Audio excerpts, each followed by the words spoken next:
nanawagan si dating Ilocos Sur, gobernador at negosyanteng si Chavit Singson Oh. sa religious at youth groups na magsagawa ng isang tinatawag na one-time, big-time rally laban umano sa korupsyon sa gobyerno. Sinabi ni Singson na hikayatin niya ang oposisyon na makiisa sa naturang pagkilos. Nako, inilarawan ni Singson si Pangulong Ferdinand Marcos Jr. bilang dati niyang kaibigan at iginiit na hindi sapat ang umano'y kampanya ng Pangulo laban sa korupsyon.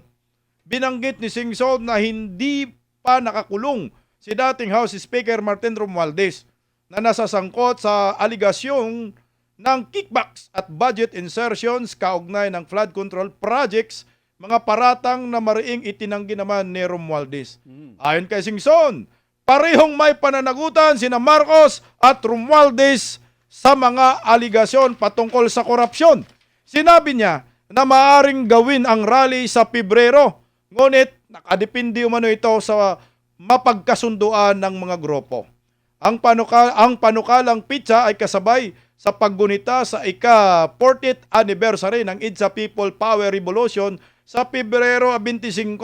Hinikayat ni Singson na ang kabataan ang mangunguna sa pagtukoy ng pitsa at rally at binigyan din ng papel ng kabataan ay kinabukasan ng bansa. O partner, anong masasabi mo sa panawagan? Kung nakikita ko dito, walang sedition. Wala pong sedition dito sa base po sa akin, sa aking Matinding panawagan to partner kasi lahat na, no? Oo. Oo. Ito partner, ano? Ang panawagan dito ay hindi para mag-akla sa gobyerno. Correct. Niliwanagin po natin, ano? Ang panawagan dito ay patungkol pa rin po sa korupsyon, Dinidiin dito na kumbaga ang hinikayat niya rito yung mga iba't ibang sekta, iba't ibang grupo, Mga relihiyon partner. O what for example, INC, lahat na. KOJC, ayan, JIL, ayan. Ang layunin ito ay para tapusin na ang korupsyon. Correct. Ngayon, partner, para sa akin, kung ang paglaban sa korupsyon at pagsigaw sa kalsada na tapusin ang korupsyon ay sedition, makukulong ho tayong pare-pareho. Yun lang, para sa akin, makukulong tayong pare-pareho. Bakit? Kasi partner, kapag lumalaban ka sa korupsyon ngayon, sasabihin, sedition ka na. Kulong ka na, partner. Kulong ka na. Makukulong ka na. Ay, partner, KPL, malapit ka na makulong. Hindi na ako sasama sa rally, partner. Manunod na lang ako.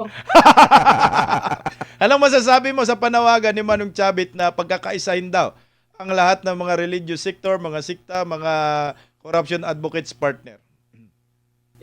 Ang tanong dyan, mga partner, kung etong ibang religious group maabutan ng pakimkim at hindi tumugon sa panawagan ni Manong Chavit.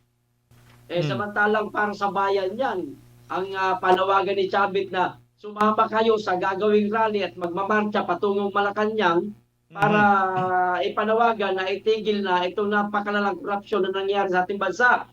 Paano kung merong ibang sekta na maabutan ng isang maleta? Sasama ba yan, mga partner? Dito tayo manawagan, mga partner, sa ating mga kababayan na alam mo yung neutral lang pagdating sa sekta nila, may kinikilala silang Diyos, yan, may sinasamba sila, pero higit na mas nagmamahal sa bansa at sa kaban ng bayan na huwag pakialaman ng ating mga elected official na mga kawatan. Manawagan tayo sa ating mga kababayan na samahan itong gagawing one-time, big-time rally gagawin na papakunahan ni Chavit Singson. Kasi para sa ating lahat yan, hindi magbibenepisyo si Chavit, hindi magbibenepisyo si Bisdak, lalong hindi magbibenepisyo si partner Dan. Kundi para sa ating bansa yan, sana lahat magkaisa. Kasi lahat naman tayo, parehas panawagan natin.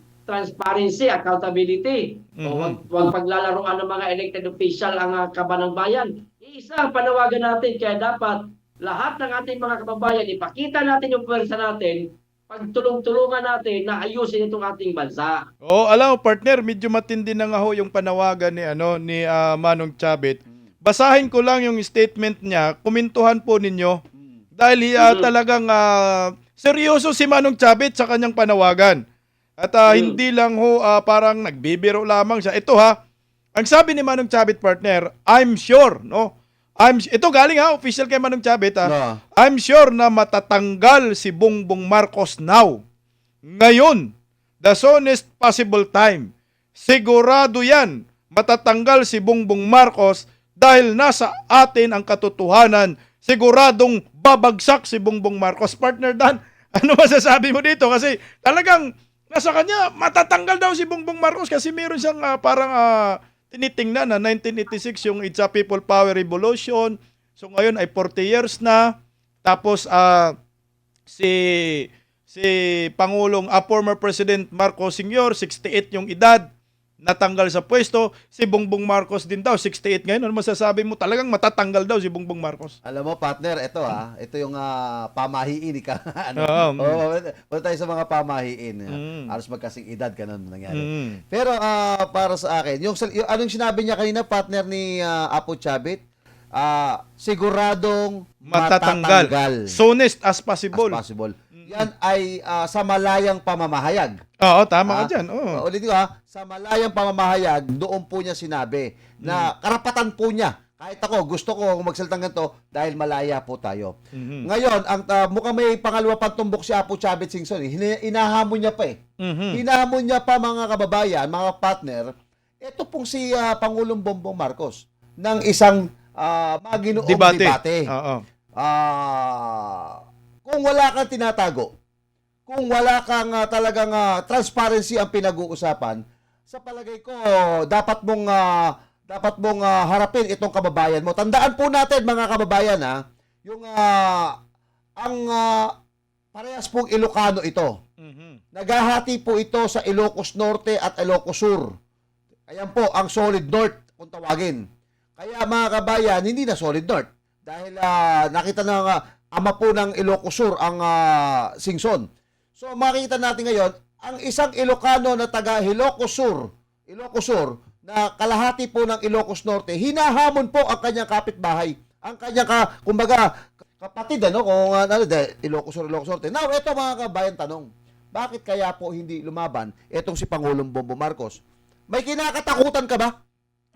Kung wala kang kinakatakutan, tingin ko, Pangulong Bongbong Marcos, kung ako sa iyo, para magtiwala ang taong bayan, ito ang pagkakataon mo para ibalik mo ang dangal, tiwala ng taong bayan. Patulan mo si Apo Chavit Singson.